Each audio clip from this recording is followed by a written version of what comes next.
It is 7 past the hour. We have a special treat for you. A Moment with Bob coming up here momentarily. This hour is being sponsored by Bill Mabry. His message, listen to the greatest new artist on iTunes, J.K. Mabry.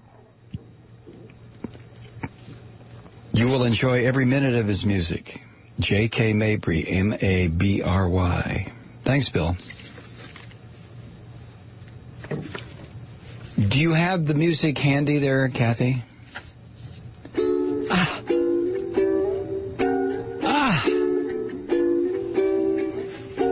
It's time, once again, Truth Seekers, for another Moment with Bob. Brought to you by your friends at Offshore Drilling. Tonight's episode, it's all true. Everything they tell you is a lie. Hey, Mike, what should we do with Occam's razor? Cut the Gordian knot or our own throats? Now we can do the to be or not to be two-step all day long, but by the time the clock tolls the midnight of the soul, what are we going to do? Do we snuff it and light out for the undiscovered country, or do we take back the one we live in? Once upon a time, we believed everything we were told. While we were being taught how to dress and feed ourselves, we were also beginning to learn a bunch of baloney. I learned how to tie my shoes just in time to walk to school to learn about God. As it turned out, I didn't need to know about those two things. I was in my 20s when I stopped tying my shoes and bought boots and sandals. I discovered that if I bent down to tie my shoes when I had a really bad hangover, my head would explode. The solution was different: footwear, not abstinence. I jettisoned God in the first few seconds after receiving my first Holy Communion when I was 7 years old. The delusional nuns and priests had led me to believe that I was going to be filled with Jesus Christ. The moment the wafer touched my tongue, I waited. No heavenly flashbang. So I chewed up the body of Christ and swallowed him. Maybe he had to hit the stomach before he made his presence known. Nope. Not a peep from the Son of God. Not only that, he didn't even taste good. In fact, he didn't taste like anything. A Necco wafer had more going for it than the King of Kings. So my first realization was that Jesus tasted kind of blah. And my second realization was that I had memorized a ton of nonsense for nothing. I had to take catechism classes, and after those were done, I had to go into the confessional closet and confess my sins to Father Powers. How many sins would a 7-year-old have committed? I was on the spot and had to think fast. Just what the hell had I done? I've never really been very good at extemporaneous speaking. I stumbled and mumbled until the priest finally got tired of my litany of kitty crimes, and he gave me what turned out to be the typical penance of 5 and 5 with a bump. 5 Hail Marys, 5 Our Fathers, and bring it on home with an act of contrition.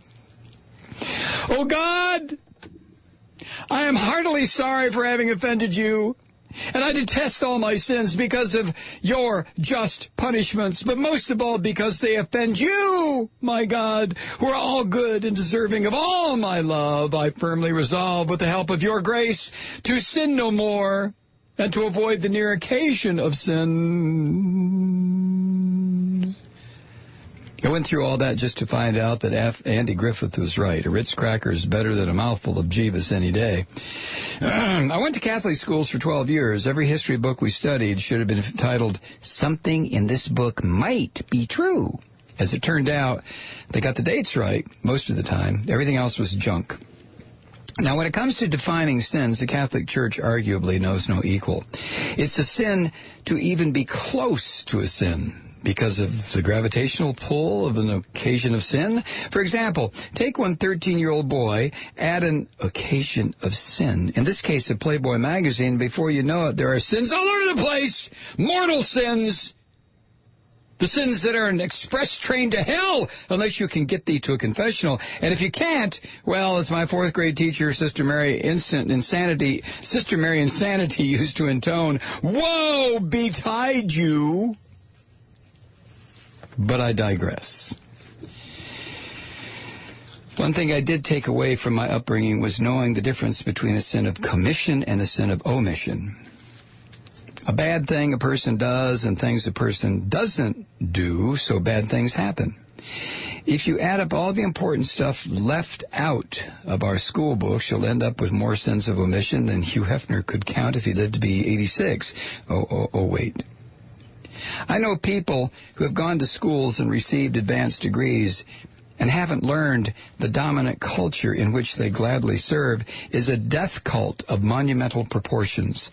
The dominant culture is designed to make the earth uninhabitable for tens of thousands of species, and we're one of the ones near the top of the list. 150 to 200 species go extinct every day. Sooner or later, it'll be our turn in the barrel. And while we're waiting for our biosphere to be completely poisoned, the dominant culture is busy draining the 99% for the benefit of the toppermost of the poppermost. The LIBOR scandal is just another aspect of the dominant culture's MO, and Matt Taibbi wonders why Americans aren't outraged by it. Really? All the outrage Americans seem to generate is over that Negro in the White House. These bozos didn't care about anything George W. Bush did during his presidency, much less care about how he illegitimately became president. They signed off on a coup. Why should they bother about a couple of percentage points? I think if we all would have learned a few things in school, if the nightly news would inform us about what is going on, and if all the God stuff was viewed as the insanity it is, we might have had a chance. But here we are in the sci-fi sounding year of 2012, and Soylent Green is money that's made out of people's lives. Hamlet had the ghost of his father clue him in. We've had 100 years of progressives telling us that capitalism is out for everybody's blood. So what happens if by chance or design a little bit of truth ends up in your brain? What happens if you turn into a sucker for the truth and follow it to the point where you can clearly see the mad facade that enshrouds the planet? We either do something about it or we don't. We either firmly grasp Occam's razor and slice through the Gordian knot of distractions, or we do nothing, thus choosing slow suicide for us and everything else. To die, to sleep perchance to dream. Aye, there's the rub. For in that sleep of death, what commercials may come, Ronco and Popeil and cleanups are a snap. Regards from beautiful British Columbia, Bob.